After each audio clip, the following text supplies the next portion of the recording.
Our salt flats, at one time, the racetrack was 13 miles long.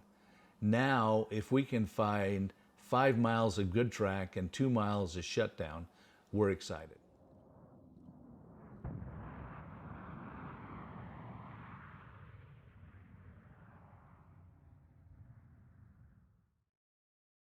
In terms of overall thickness, it's decreased by about a third.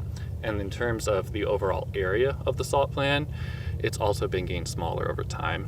And those changes in the landscape have limited the ability of different users to use this system. For example, land speed records aren't being set at the rate that they used to be just because we don't have as long of a racetrack anymore. So they pumped millions of tons of brine back out onto the saline pan in hopes of fixing and actually building back that salt crust.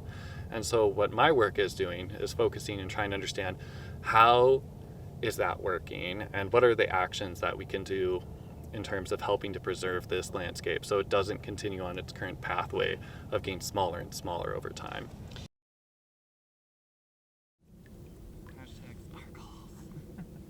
They actually have little bubbles that are forming in them called inclusions. And so those inclusions include some of the water.